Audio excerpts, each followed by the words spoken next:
Thanks. This is something else I said earlier, but it's truly amazing.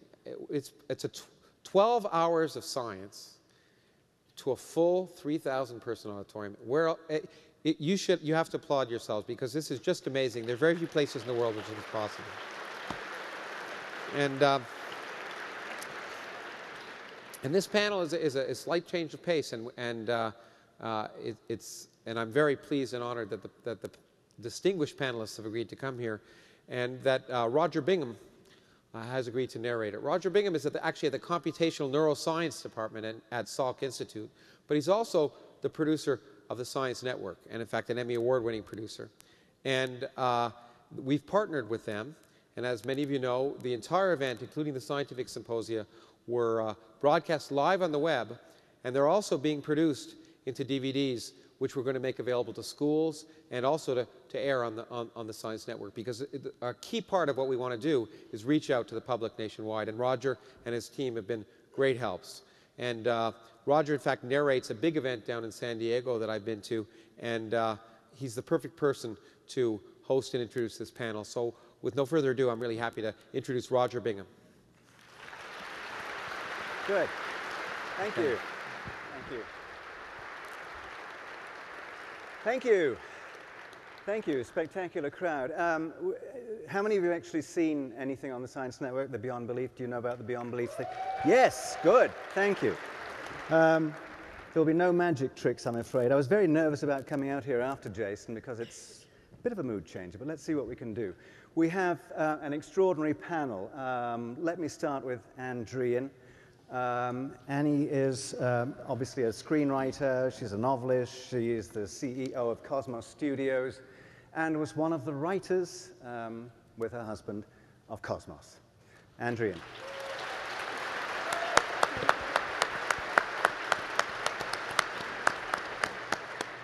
Neil Tyson is an astrophysicist, the director of the Hayden Planetarium in New York City.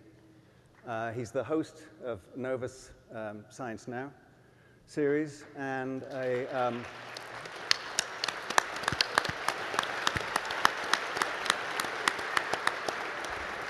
a Pluto demoter.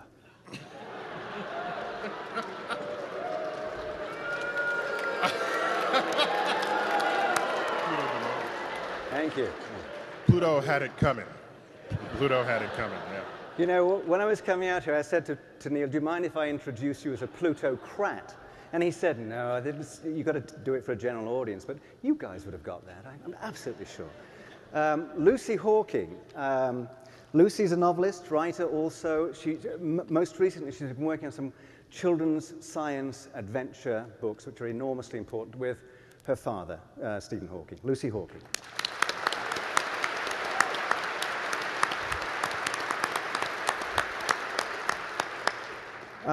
There's a wonderful section in the Science Times, one of the few remaining things on science in newspapers these days, the New York Science Times, called Conversations With. And those conversations are conducted by, and there are books by, also, our next guest, Claudia Dreifus.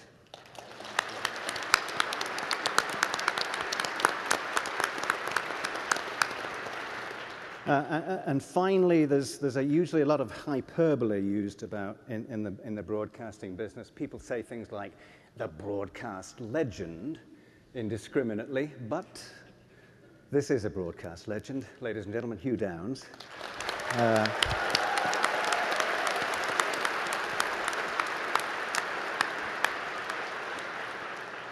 Who was co-host of, who was on 2020, of course, and hosted NBC's Today Show for 9 years, and began, I suppose, most famously being Jack Parr's sidekick on The Tonight Show. So, Hugh, let me start with a little bit of a mood changer, if you don't mind. This is a fairly obvious question here, but how many of you recognize the name Carl Sagan?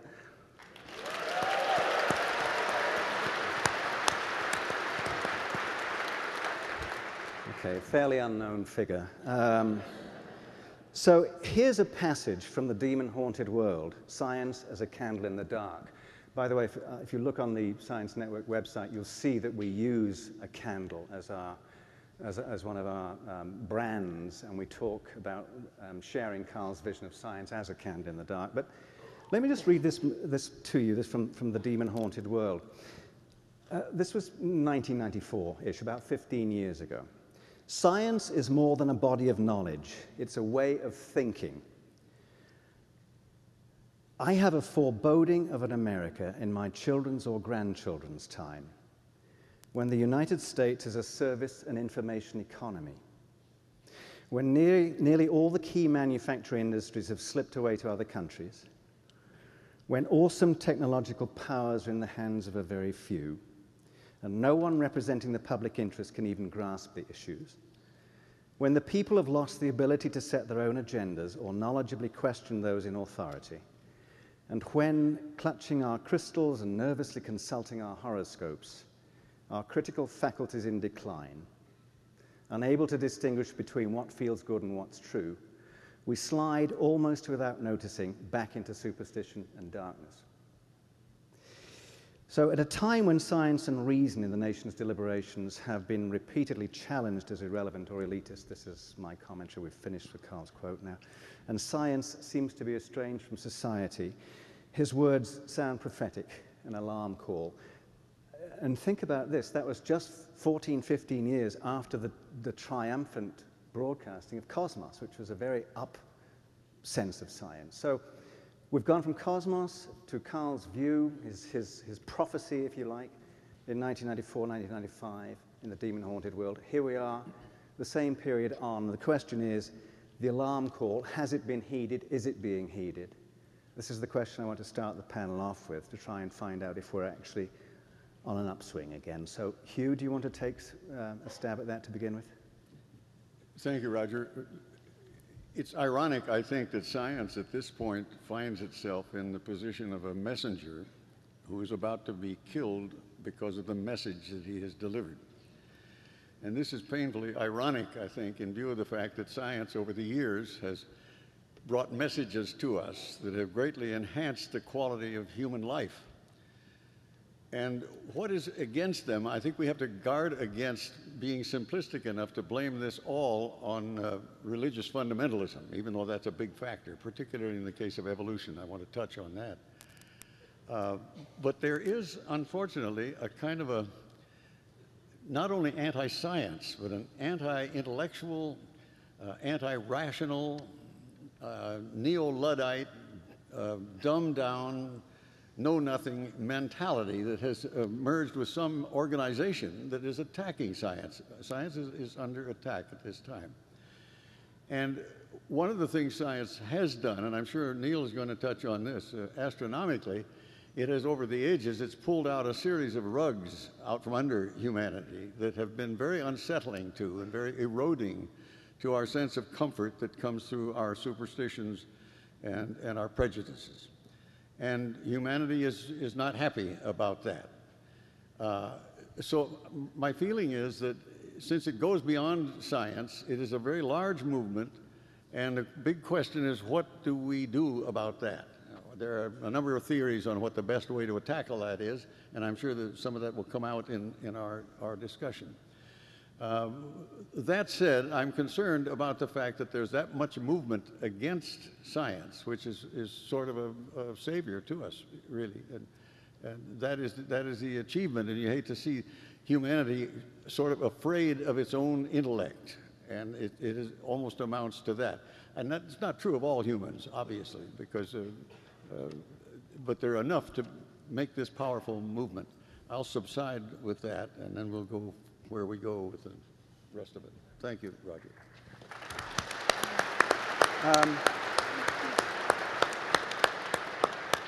Since I invoked Cosmos and Carl, Annie, could I invite you to respond to that? I'd love to. Where are we? Where are we Well, going? I think it's a mixed picture. I think that we've come out of a period of fear-based politics and fear-based religion, and we're moving in the right direction. I feel like our new president respects science, and he's made that clear.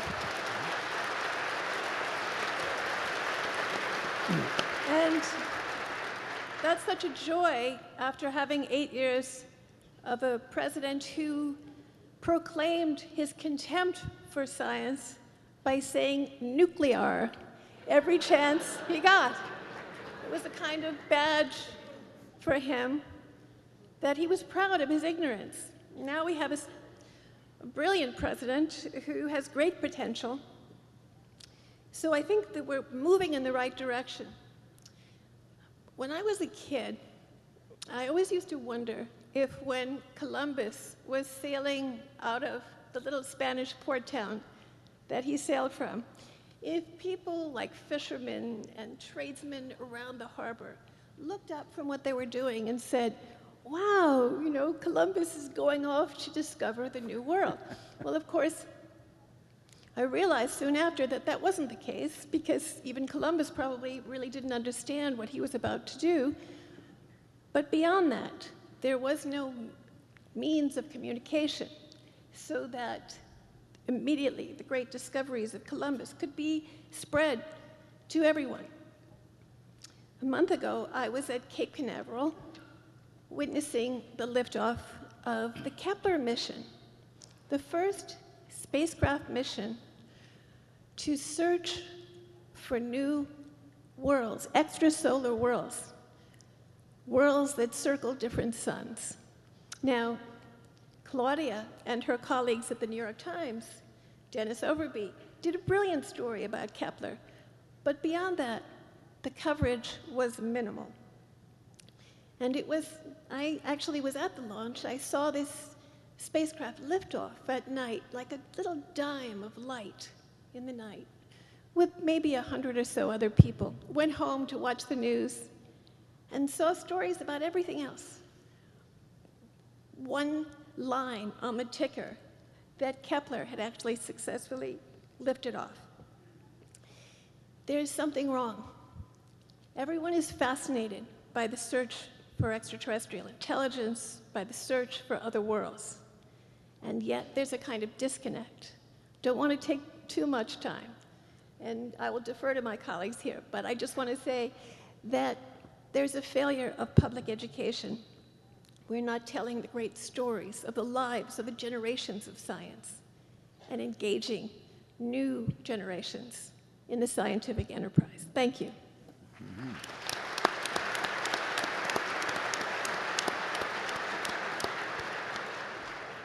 Well, so that's your business. That's the business you're in. You bring people in a planetarium. You go on television. So she says everything sucks, and then you say it's my business. There right? you go. There you go. Therefore, it's all my fault now. Okay. I really don't think everything sucks. I think it's a mixed picture. I'm just kidding. I'm sorry.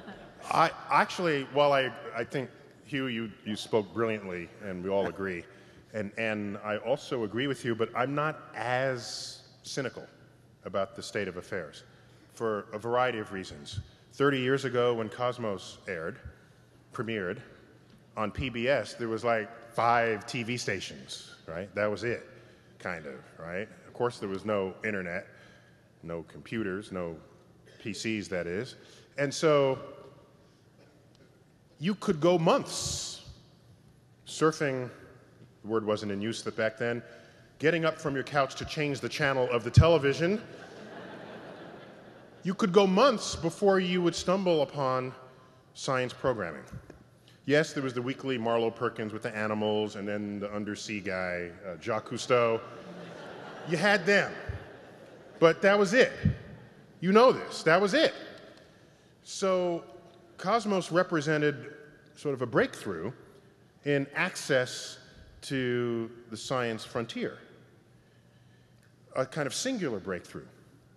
Who would have thought back then, if I went up to you, because you're active producing the show, and there it is airing, I say, Ann, in 30 years, there's going to be an entire television station devoted to just science. I don't think you would believe me that that would even be possible. Other stations, not 100% devoted to science, but major portions of their portfolio given unto science. Even stations such as the History Channel, formerly known as the Hitler Channel, because that's all they showed was World War II.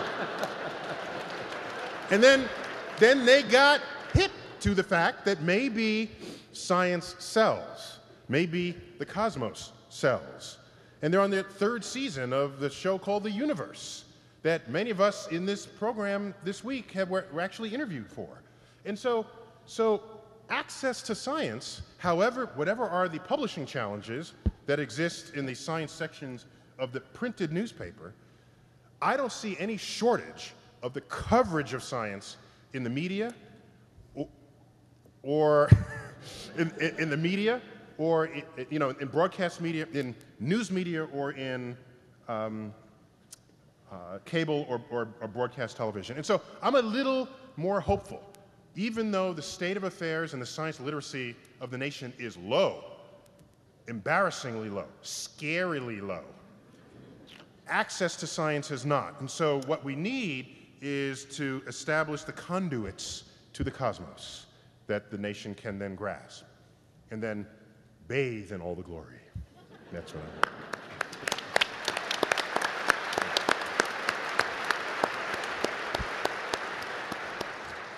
See, I think the way in which people select what they want to view in science is shifting, and you're an example.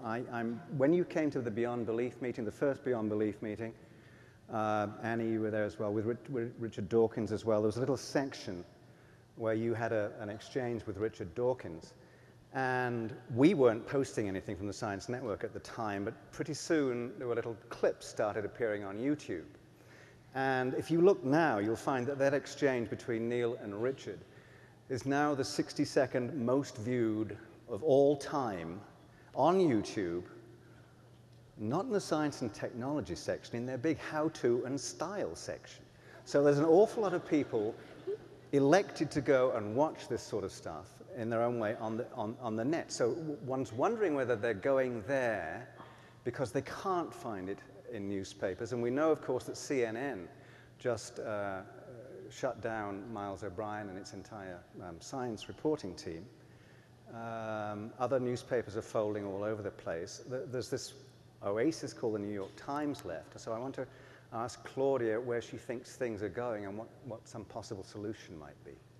Well, it's really a complicated story, and it's daunting to be representing all of print media. I'm a contributor to the New York Times science section, and I'm working on an island of great commitment and wonderful quality work. We have 30 people on the staff of the science section of the New York Times. That's more than there are on some newspapers. And just a few weeks ago, I was at the American Association for the Advancement of Sciences meeting, and I presented awards to science writers. Half of them had lost their jobs, these award-winning writers, in the past year, because there's just so much contraction going on in the industry. But I think the real problem is not so much the media itself, but I think scientists should look to themselves, because I'm afraid scientists are not very good communicators of what they do. And I'm sorry to say, some of it, why this is multifactorial. Some of it is the fault of the university culture that they function in, where no one is generally, except for perhaps ASU, which is a remarkable and different kind of place, really is. But let's face it, most university professors at most colleges, including English departments, tend to be obtuse and not particularly intelligible.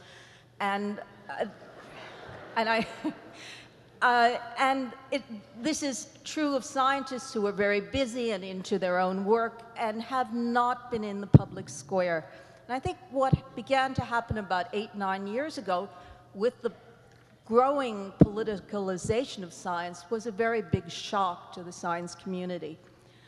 I think that they saw over the past decade their lack of public engagement and their lack of involvement in the media, which, Hugh, don't you agree, can be anything you put to it. If you put out a good story, the media will cover it. And science has a good story, but it hasn't put it out. Carl Sagan and some of the people at this table, Neil, Hugh, Lawrence, and Brian Greene are people who tell it well, but that's rare. And I think this last election, when you actually saw the candidate for the vice president of the major political party actually campaigning against fruit fly research as if this was a wedge issue, was shocking, deeply shocking to the scientific community. They had a wake-up call, and I think they really want to get political and out there, and they want to engage. I myself have done my little contribution towards science literacy. I now teach a course to graduate students in biology at Columbia University called Writing About Global Science for the Mass International Media. I want to teach scientists how to write, how to tell their own stories, and I think it's a good first step. Let me tell you that their game, 3 times as many people showed up for my first class as there was room for. So I'm optimistic. Very good.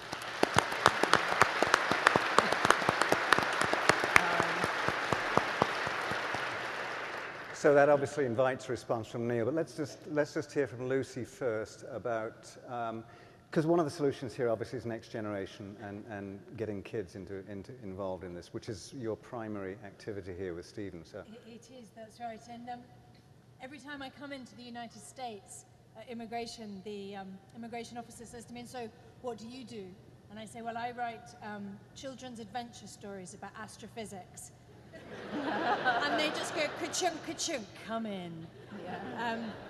So it's an unusual, I'm actually very, very optimistic. I spend a lot of time talking to people about science. I spend a lot of time telling stories about science, mostly to people who are under the age of 12. And the enthusiasm is overwhelming. And I write, as I said, I write children's adventure stories about physics. I write them with my father. And we started writing them because of the enthusiasm we were getting from kids. My son is now 11, but when we started, he was about 8. And he wanted to know what his granddad did. He wanted to try and understand what work his granddad had done. And, you know, I thought, well, what are we going to do? I can't really start reading him Brief History of Time, aged 8. I thought we need... Yeah, right. We need something that we can kind of get into together. And then his friends, at his birthday parties, his friends were coming up to my dad and going, "So, Stephen, what would happen if I fell in a black hole?" And my dad was writing the answers for these kids, and everyone was fascinated. And I noticed something as well. I noticed that adults were waiting for the answers. And then my dad would give the answer, and the adults would all nod and go, "Oh, yes. Oh, I knew that. Yes, yes. I did. And I suddenly thought, this is brilliant. We've got, you know, this we could really kind of fill a niche here. We could write an adventure story because scientists see science as an adventure. And that's why these are adventure stories about discovery and about the thrill of discovery and about excitement and challenge and passion and courage. All things that, you know, my father has displayed throughout his career. And we could teach people something at the same time. And they have been really popular, and we get a lot of letters from children, from teachers, and from librarians saying that this is great, that kids are starting science clubs, that they're all sorts of things, that they've done art exhibitions, they've put on plays, they're using the information in a lot of different and creative ways. And so I'm very optimistic because I know that the enthusiasm is there from the kids. I know that all sorts of people are doing a lot of work to bring them information in all sorts of different ways, and like festivals like Origins, like the work Neil does, and it's just joining it all up. So I kind of think it's going to be okay. Mm-hmm.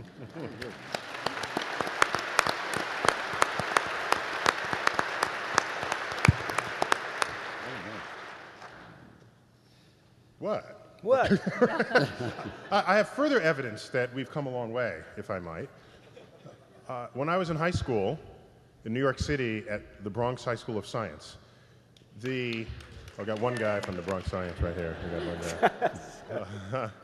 Actually, that was Shelley Glashow. Actually went to the Bronx High School of Science, one of 7 Nobel laureates who are graduates of the Bronx High School of Science. And all in physics, I might add. Didn't Brian Greene and Lisa Randall both go to Stuyvesant? They went to Stuyvesant, yeah. But they did not win Nobel Prizes. Yes. I'm just saying. I'm just. You I'm know, just saying. if But that wasn't the point of just a what I minute. was trying to say. I want to say that in my day, if you were a nerd, that was sort of a vilifiable title, a vilifiable label. And you'd get slammed into the lockers by the football players, and you couldn't get dates, and you were just not welcome into the rest of society. Until the rest of society learned that it's the nerd who can fix your computer. And so there came this economic force, and it's the nerd who could launch a brand new industry, a new economy of tomorrow. And so the nerd became actually kind of cool. And then the richest person in the world is the patron saint of nerds. We've got. And so there has been a phase shift in much of the community, much of the nation, about how you look at people who have this special kind of talent. And 30 years ago, that just simply was not the case. And so I see that as a very positive sign. Another point about the Kepler mission, Anne, back in the days of Voyager, you remember Voyager, the grand tour of the planets. In the day of Voyager, that was kind of the only thing going on in planetary science. It was a big story, spacecraft with enough energy to escape the solar system. And you would like attach all kinds of stuff to it for aliens to find. That was great. But heartbeats and songs and Chuck Berry and everything. Right. And you did it, right? And Right. I want to just applaud that. Thank you. Okay. Thanks. It wasn't just put on any spacecraft, on the spacecraft that would leave the solar system and never come back. My point is, back then, that received a singularity of focus because that was sort of the biggest news of the solar system. But right now, we've got a mission to Pluto. We're in orbit around Saturn. We've got rovers on Mars, orbiters on Mars, spacecraft to Mercury, monitoring the sun. And so... No, may I clarify something? Okay, yes. I don't So I wanna just want to say, so first of all, I'm sorry. I will take a back seat to no one in terms of optimism. I am totally optimistic. And as I began my remarks, I think the fact that 86% of the American people were proud that the Obamas were representing us in Europe is a sign that change in our civilization is not only possible, we are witnessing it. We've seen it happen. As a woman who came of age in the 1950s, I can attest to the sea change in terms of people's attitudes towards women. No, and scientifically, in terms of our reconnaissance of the solar system, this is a golden age. What I thought we were asked to address was how many of us, beyond that small percentage of people, who are captivated by this. I mean, I think one of the great things about Carl Sagan was he didn't want to preach to the choir. He wanted to publish in Parade magazine. He wanted to reach everyone because his passion for communication was not only because, as he said so many times, when you're in love, you want to tell the world. And so he wanted to spread the news about science and the revelations of the modern scientific revolution and how there is a kind of spiritual, soaring uplift to these discoveries. Yes, but what I'm saying is this, is that by making science 40 minutes of compartmentalized boredom in school, we kill the joy that Lucy was talking about. We kill it off so that by the time people are just 10 years later, it's virtually all gone. Yes, people like to watch the Science Channel and they like to watch Nova and Cosmos is on iTunes and Hulu and everywhere you look. That's true. But I'm talking about breaking through that barrier so that the people who already know that they're interested are supplied with the information they want. I'm talking about reaching a much greater public. And I think in order to do that, one of the things we have to do is we have to teach science as a way of seeing absolutely everything so that in kindergarten, when the children first come to class, maybe the night before school begins, they're taken out to see the stars. And they're welcomed to join the generation of searchers that we have been searching for 40,000 years. And that everything we know is built up on the struggles and the searches of the generations that came before, and to give people a sense of science as a way of thinking and seeing, and not just a compartmentalized subject taught 3 times a week, maybe by someone who's also teaching physical education.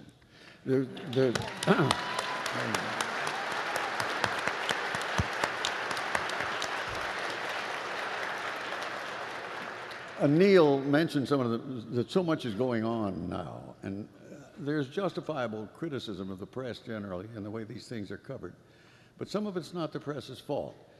There is a natural decay of attention on the part of the audiences.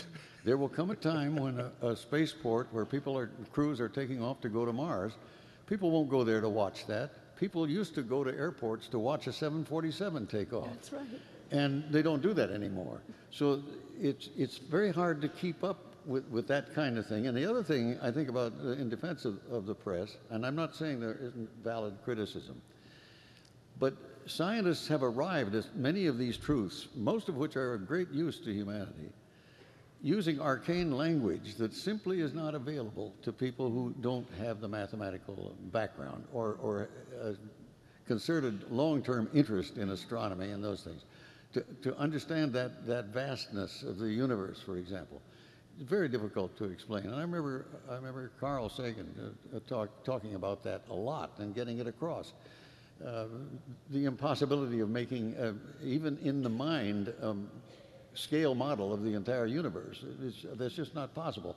So that has sort of led to a feeling of overwhelmingly suffocating humility to humans. And you can look at that the other way around. We can take pride in being part of such grandeur.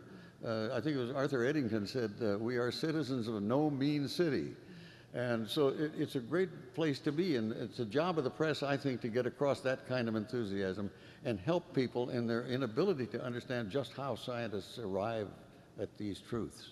I think also that the problem is less the press than the education system. We all know that kids come into school loving science, running to the planetarium and to the Museum of Natural History, and by the time they're 10, it's beaten out of them. How did that happen, and how can it be stopped? I think that's the crucial question.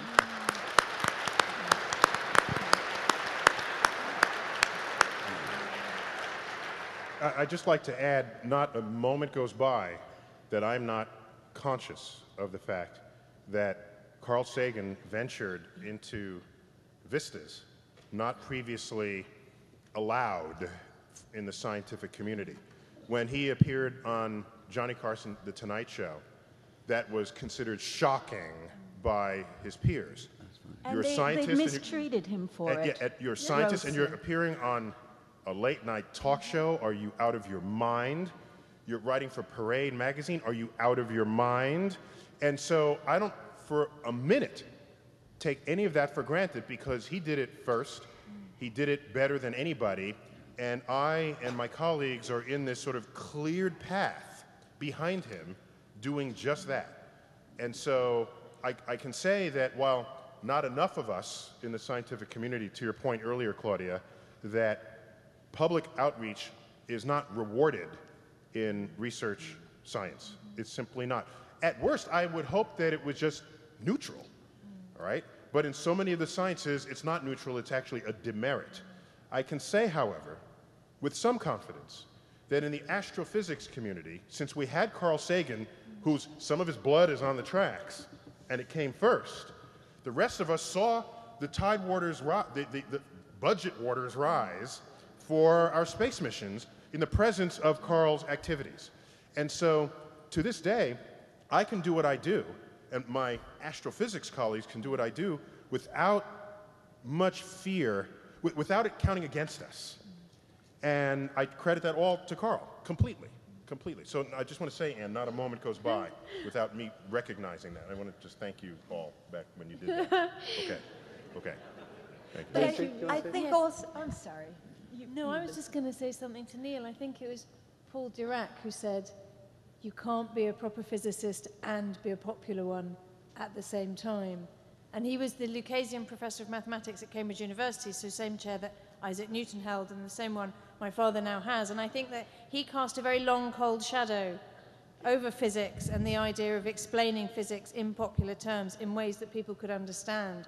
And so, yes, it's a testament to Carl Sagan that he broke that taboo and took it out there and said, no, you can understand this. This is relevant to you. And further from him come other people, including, but not only, my father, who's followed in that, in that great tradition. And I just wanted to share with you a little memory I have of one of my father's first popular lectures, which wasn't meant to be a popular lecture at all. It was about 25 years ago in Moscow, and it was being translated by simultaneous translation. And at one point, my father said, "The universe is just a question of plumbing." And at that point, the translator had had enough of him, and she ripped her headset off and said, "I'm not translating this rubbish any longer. I'm only going to work for proper scientists in future." And so, yes, we have come a long way since then. You know, I want to add to it that one of the marvelous things about Lawrence, who is responsible for this evening, is that how much he is willing to engage in the public square, not just politically, involved in public campaigns, but can you imagine what his colleagues thought when he wrote a book called The Physics of Star Trek? That's right. Very good. Yeah. Now, I Well, have my students there's two read parts that to book. that, Claudia. There's not simply that he wrote it, but also that the book did well. Yeah, So that can earn you enmity There you that go. will not be forgotten. yeah.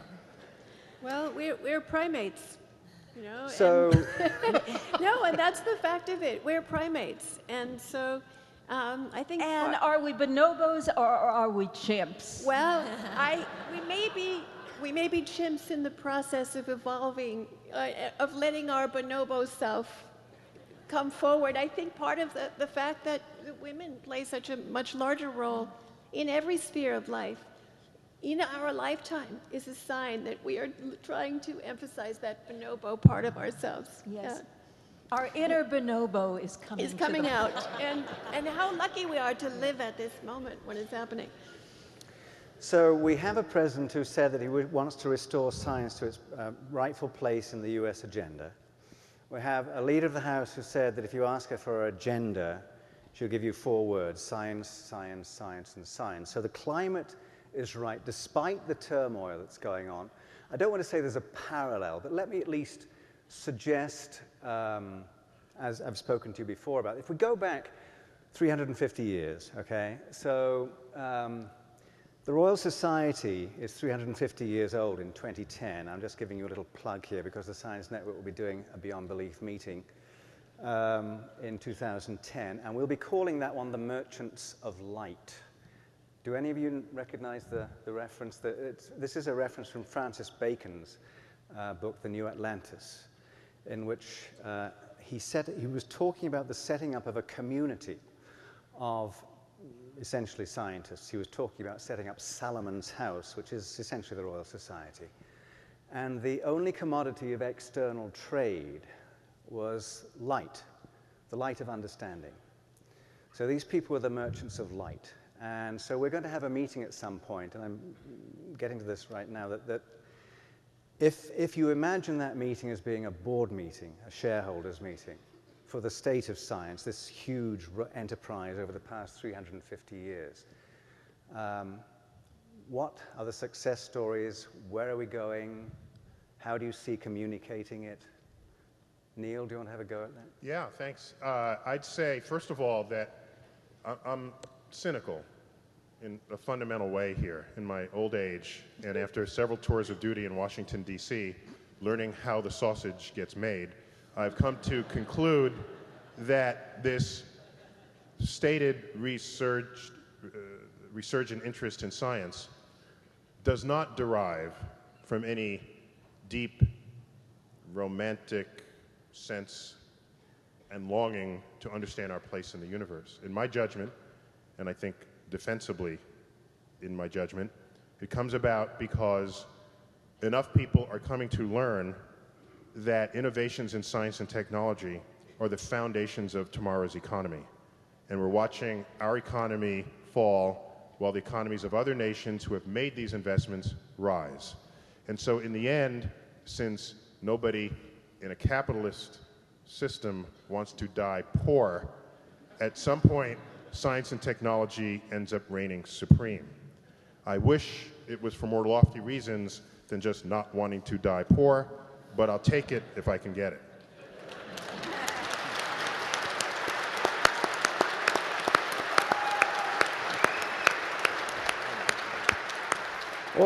All right, so being realistic then, there was an editorial in a September 2008 issue of the journal Science by Norm Augustine, who was former chairman and CEO of Lockheed Martin, and he wrote the National Academy's, chaired the National Academy's committee that produced that report called The Gathering Storm. Remember this one?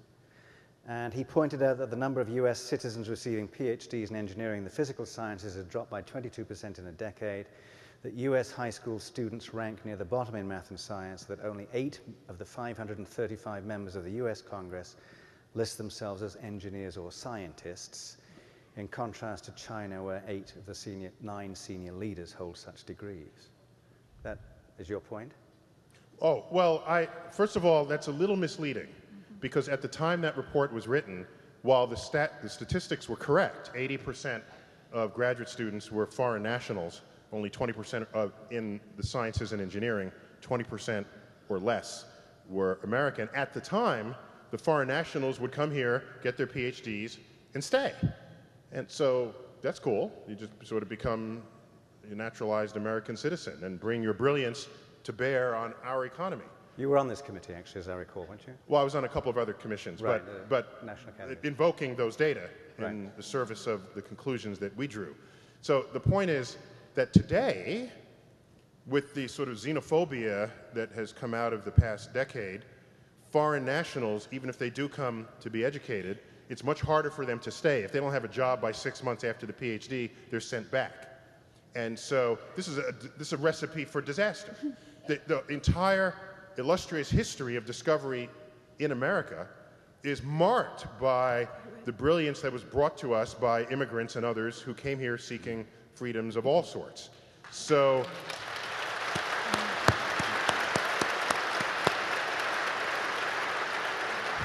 there are grave economic consequences to closing off the access that foreign nationals would have to our nation. So I just want to, that's a consequence of that behavior. So I didn't worry that it was 80% non-Americans. That doesn't matter if they come here and stay.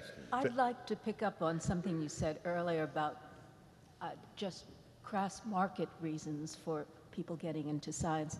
I find as an interviewer who interviews scientists that if scientists, yes, they're clunky about telling their story, but their story is quite idealistic. And if they could get it out, I think it speaks to people's hearts. This morning, you all heard from Barry Blumberg, the Nobel Prize winner who solved hepatitis B. I remember interviewing him once, and I asked him, well, Dr. Blumberg, how does it feel to have saved thousands of lives, because he found the vaccine as well as the virus? And he said, in utter simplicity, he said, thousands, no, millions, millions. He never took a patent on that vaccine. He never did it for profit, but he knows. He knows what he did. And a lot of scientists are like that. They need to find a way to get that out. They're not the mad guy in Jurassic Park, the fat guy who's trying to blow up the world. They're great idealists, and they move this world forward. Yeah, but Claudia, be careful, not be careful, consider the fact that we all agree. You speak to a passionate scientist, you will be swept off your feet by the seduction that is that frontier of science. But at the end of the day, somebody's got to pay for that science. And I'm suggesting that it's the people who pay for it that don't want to die poor. And so whereas the people doing the research, they're not the ones driven by the economic factor. And the people who pay for it want that shot of hepatitis B vaccine And they That's are the I very don't want to glad die for it. urge to Yeah. pay for Oh, stuff. I am very- whether rich or poor, right? Right. Yeah. Right. So I think if scientists can get off their butts and get out and find a way to tell that story in English, that people will get it. It's a big challenge. So,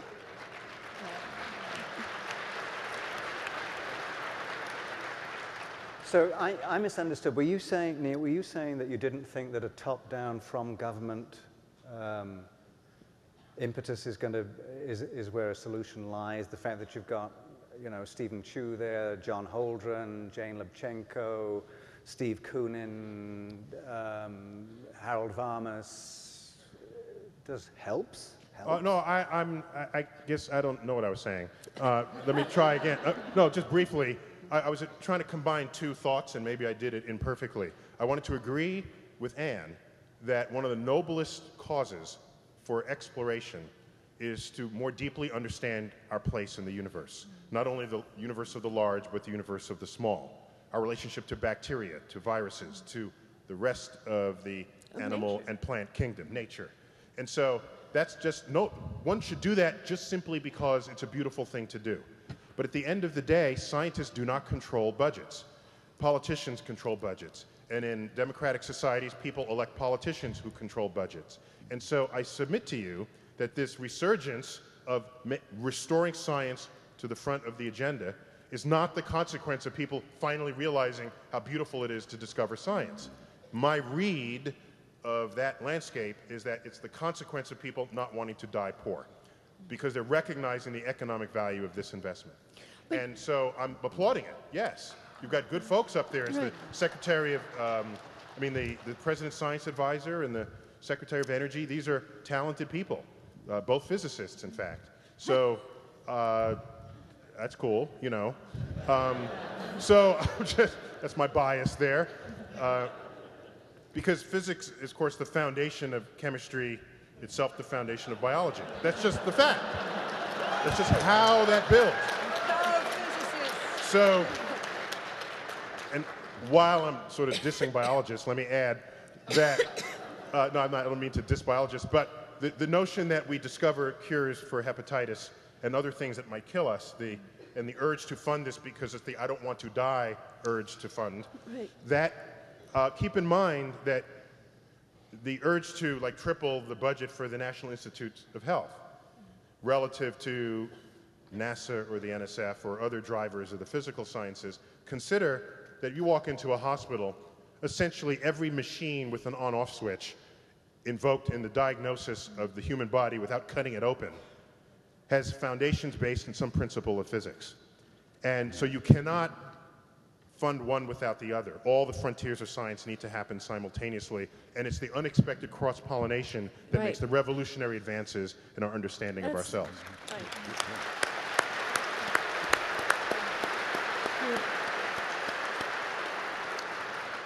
I guess one of the points I was making, by the way, there are microphones, as you've probably figured out, on both sides, as you already know. So if you do have any questions, please feel free to go and get ready. Can I ask Lucy a question? Am I allowed to? You can. Lucy, I got a question. I expected you to start moderating at some point anyway. No, sorry. People come up to me. I have never written a book for children, although occasionally kids can read the books that I write. But I've never, the kids are not my target audience. All right?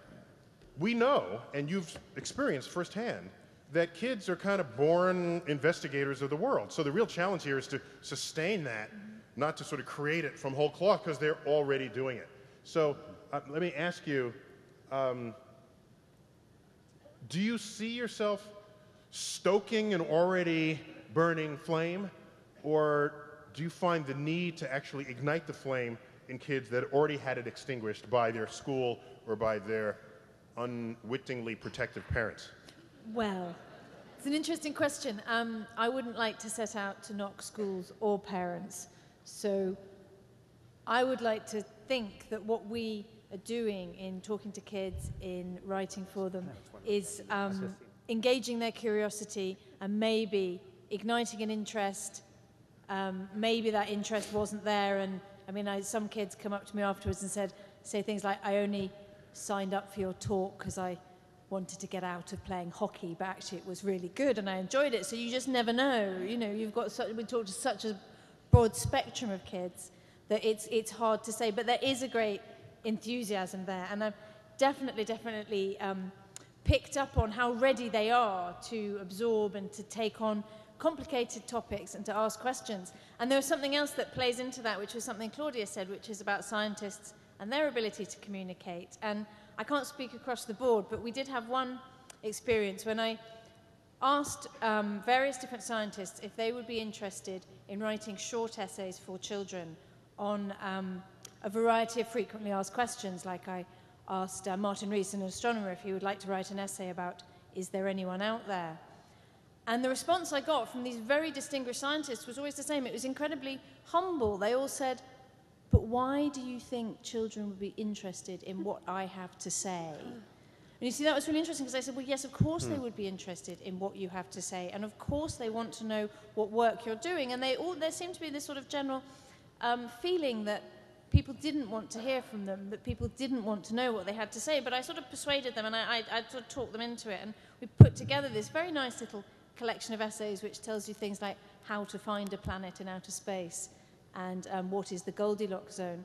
And it's very accessible. But it took quite a lot of persuading with the scientists that this was something, not only that they could do it, but that people would be interested. So I don't think that answered your question at all, sorry. Okay. well, I just rambled off. Let me just find out, how many of you, I mean, have you read, any of you know Natalie Ngier's book, The Canon? Right, so there's a section in there where she's talking to the historian of science, Peter Gallison from Harvard, who says exactly what you were saying here. We take these bright, bouncy little objects that are full of energy and so on, and manage to persuade them that science is boring and so on and so forth. But there's a way, but there's a movement to kind of shift that now, and Peter talks about it as if it's like, you know, the myth of Sisyphus trying to push this rock up to the top again.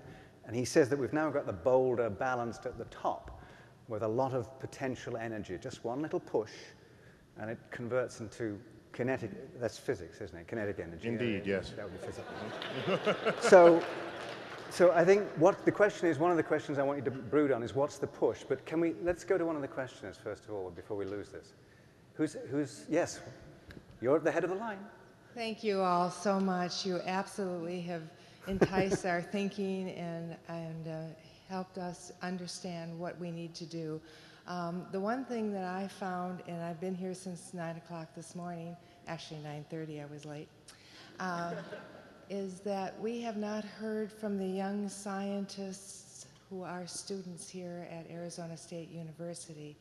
And the reason I bring that up is that I serve on the board of directors of the Burnham Institute of Medical Research in La Jolla, and I listened to 7 of those young scientists talk to the board of directors last week. Every one of them had a foreign accent. And after the meeting, I asked the question as to how many of those young scientists who are fully employed, fully engaged, and doing great grant work were from the United States. And 11% of those on the faculty at Burnham are from the United States. So my question is, we need to engage those young scientists from other parts of the world to find out what happened in their lives as they were matriculating to make them become scientists. And maybe from them we can learn what we need to do here, as well as the work that you are all doing. So that's all I wanted to say. Thank you. Thank you.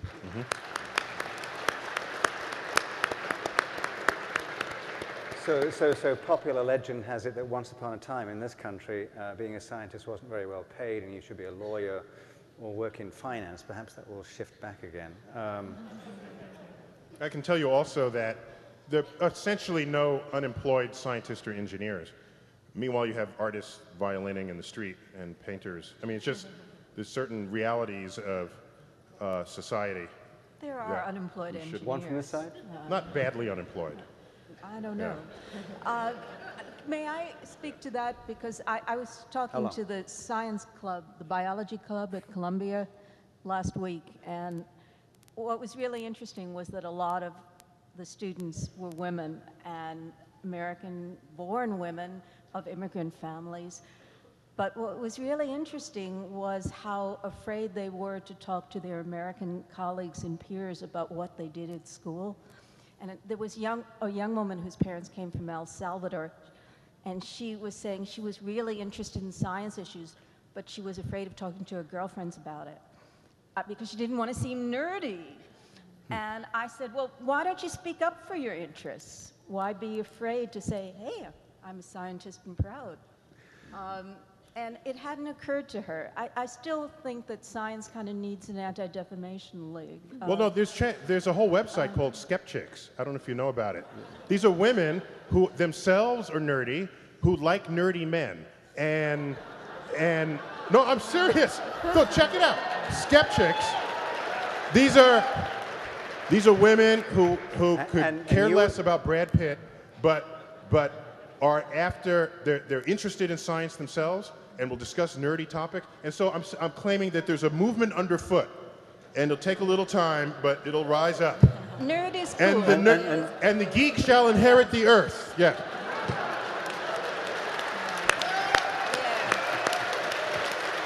So, and you were on this website, why?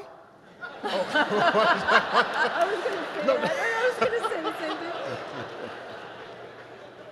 All right, we agree, science rocks, and we just have to get that message out. Yes, so, please. Hello, my name is Victoria. I'm a young scientist, and I'm very proud to be a scientist.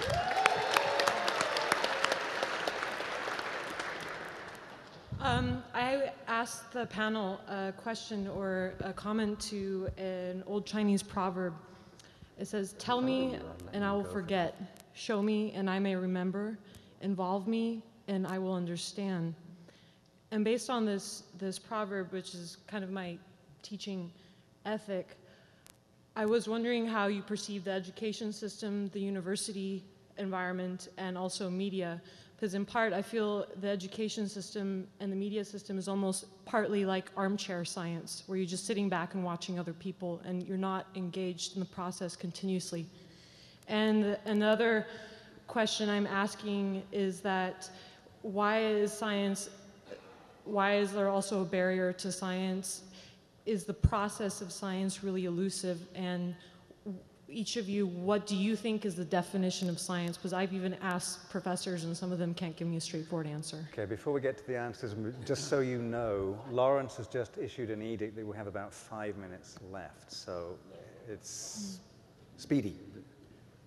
Can I just give a very quick answer to that as it relates to what we've been doing with children? If you can speak at relativistic speeds, yes.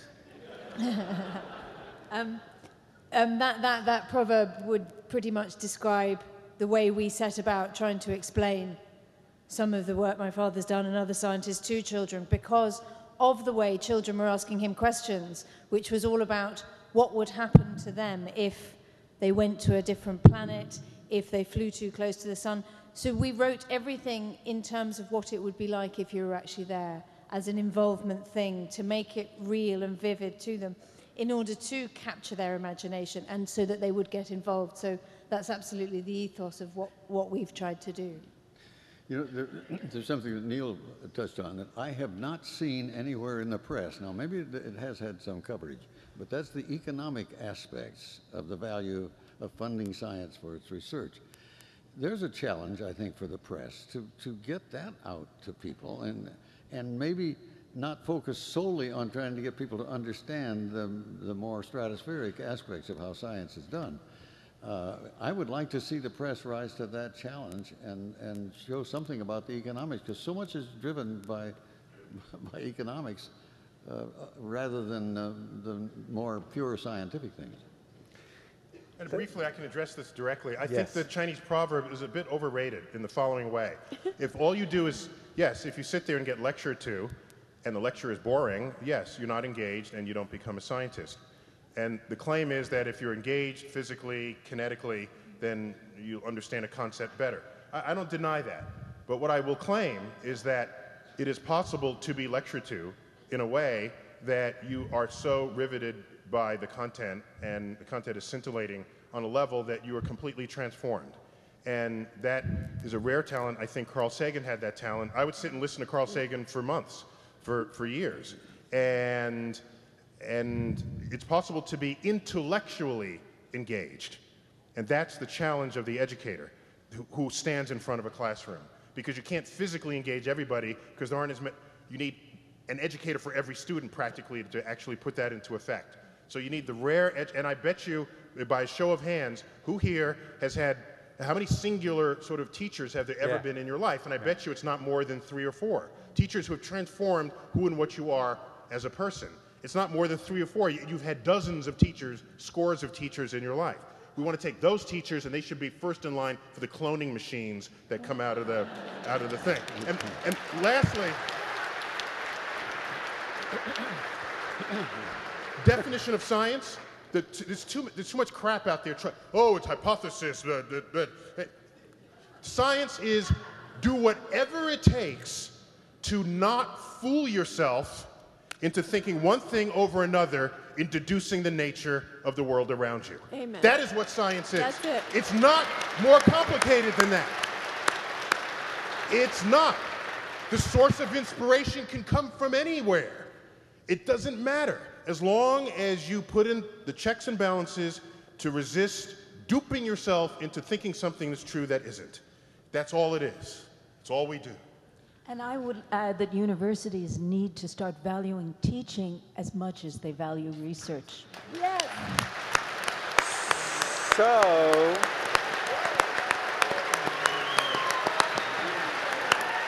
I'm going to thank you, okay? well,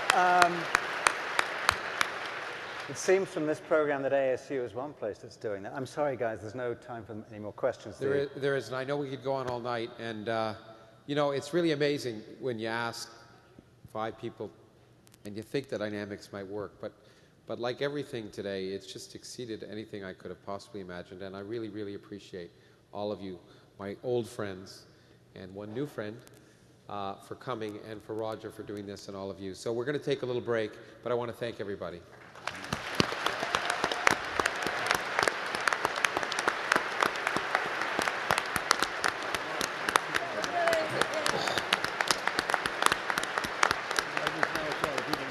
Thanks. That was great. That was really good.